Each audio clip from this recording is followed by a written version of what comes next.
Alright, moving on with our simple level, our next step is going to be to create the brush for the ceiling. Now we're going to start off simply just by taking the floor brush, duplicating it, and moving it up.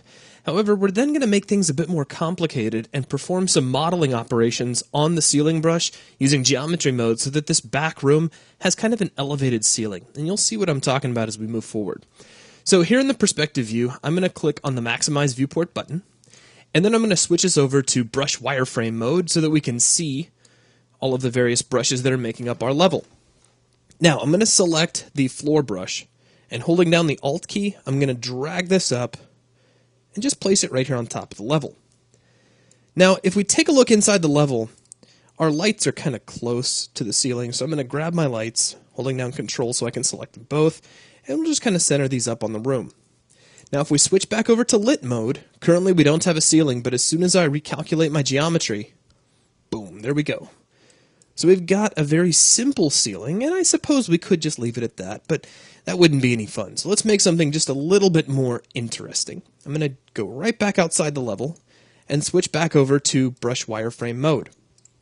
Now, let's deselect the lights, and I'm going to select this brush that we just created and switch over to Geometry mode here in the toolbox. Now, the first thing I want to do is kind of divide off this square room at the back versus this sort of beveled room that we have kind of toward the front of our level.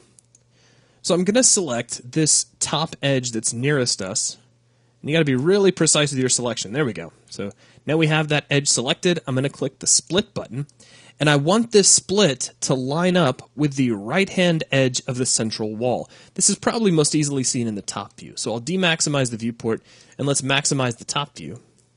Basically, I want this edge that we just created to line up right here along this wall that I've just highlighted in red for us. All right, so selecting this top brush, I'm going to hold down Control and Alt and drag a marquee selection box around these vertices. And if you take a close look, currently these verts are not lining up with the grid. So just right-click on either one of them, and that will jump them both over on top of the grid. Now I just need to move them over one grid space, and there we go. They're lining up with the outer edge of that wall. Okay, so that's done. Let's go back over to our perspective view, and we can see that our ceiling brush has now been divided nicely. So I'm going to select this polygon here over this square back room, and I want to extrude this up into the air. So here in my Geometry Tools window, I'm going to click the Extrude Radio button. I want you to set your length to 256. Then click Apply, and that will extrude this up into the air. Now, if we pull back from the entire room, you can see it almost kind of makes like a tugboat shape, how we've got this kind of extrusion popping up back here. But now we're going to change the shape of this extrusion by manipulating some vertices. So what I want you to do is to go into either the front or side view. It doesn't really matter which, because we're going to do the same thing in both views, one after the other. So I'm going to take this front view here, and we'll maximize it to make it nice and big. And what I want you to do is grab the vertices here at the back, kind of the upper left corner in this view. Now, you can either marquee select, or just as kind of an added shortcut, because you have two vertices that three-dimensionally are stacked right on top of each other, you can just click one, and UDK will automatically grab the vertex right behind it, which is very convenient. I want you to move this vertex to the right 256 units.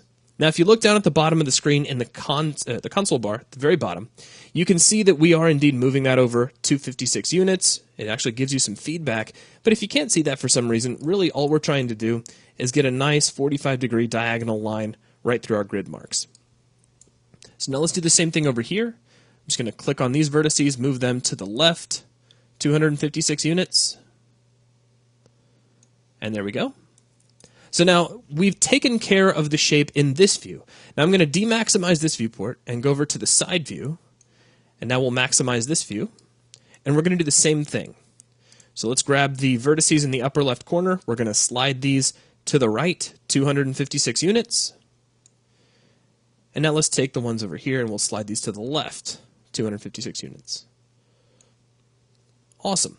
Now, let's demaximize and take another look over here in perspective, and you can see the shape that we've just created. So we have a nice bevel, but it's only on top of the surface. If we bring the camera down inside this room and switch back over to lit mode, we haven't really affected the underside, and I can prove that by going ahead and building our geometry. and everything looks just like it did a moment ago. There's no particular change. So in order to fix this, we need to do something similar to the underside of the ceiling as well, kind of extruding that upward. So let me switch back over to brush wireframe view, and I'm going to maximize the perspective view. Looking at this brush from underneath, I'm going to select this polygon down here on the bottom. Now let's extrude this out. So I'm going to switch back over to extrude mode, and I'm going to pull my length down a bit. So instead of 256, let's just move this 32 units. We'll click apply, and all that did is just kind of bring that face down a little bit, as you can see here. Now what I want to do is inset this face. So I'm going to come over here to edit mode. Make sure you switch from extrude over to edit.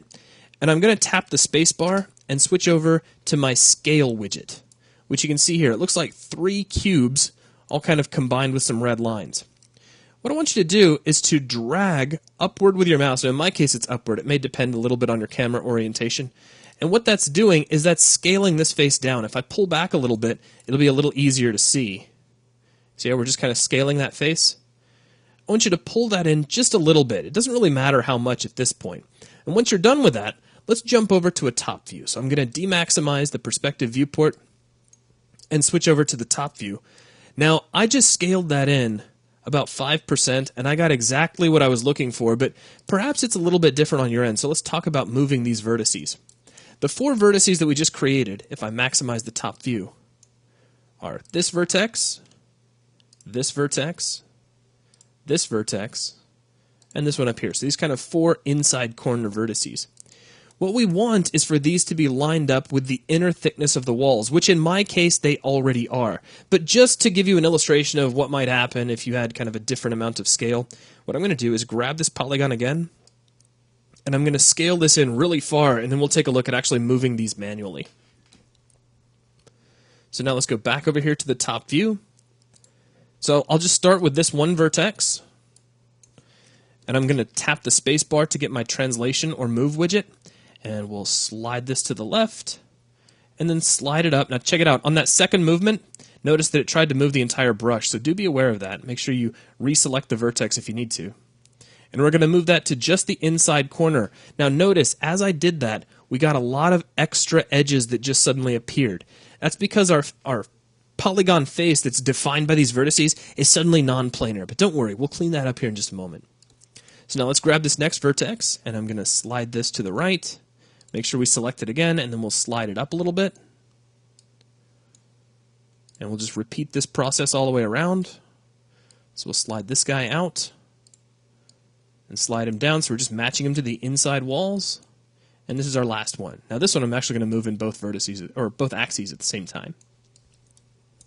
All right, so that takes care of that. However, if we switch over to a side view, things are going to look just a little bit funny. So let's take, say, this is technically the front view, but it shows the side of the level.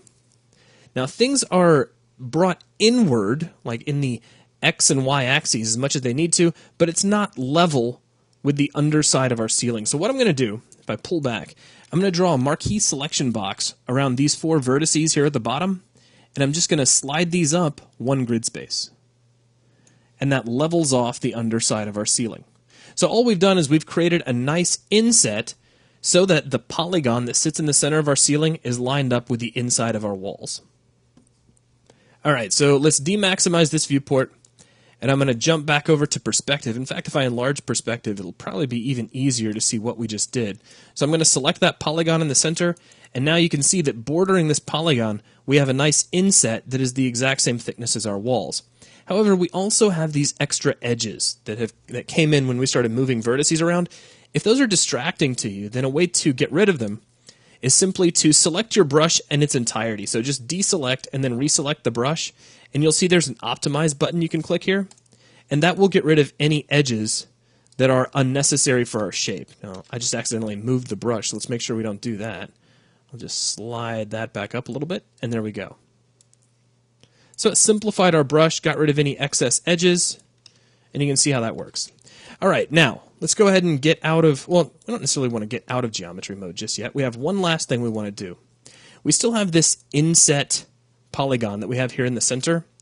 We actually want to inset this one more time. And this is so that we can create a raised area in the center of our room. This time we're going to do it in kind of a special way. I'm going to grab our extrude option again here inside our geometry tools. I'm going to tap spacebar and then just scale this face down a little bit. And watch as I do this. We actually get an extrusion that is also an inset. So you see how that worked? Connects the edges all the way back to their original positions. So now with that done, I'm going to switch back to edit mode, tap the spacebar to go back over to my translation widget, and I can just slide this up into the air.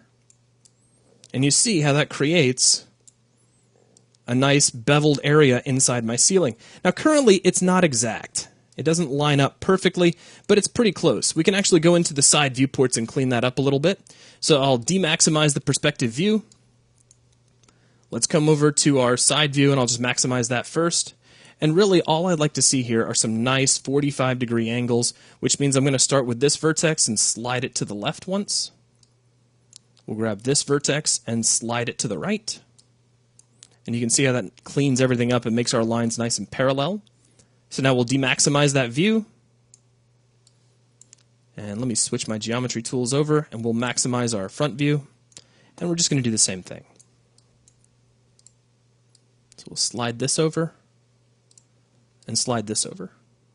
Now with that done, we're finished with geometry mode. So let's switch back over to camera mode before we accidentally nudge something that we shouldn't. I'll demaximize this view and go back over to the perspective view. Now we need to see the result, so we have to regenerate our geometry. So what I'm going to do is switch back over to lit mode, click build geometry, and there we go. So now we have a ceiling that bevels up near the top. We can just kind of come down here near the floor and take a look up at that. And you can see how it kind of goes to a smaller surface up near the top. And with that, we have completed all of the primary BSP for our level. So at this point, go ahead and save your level, and then we'll move forward.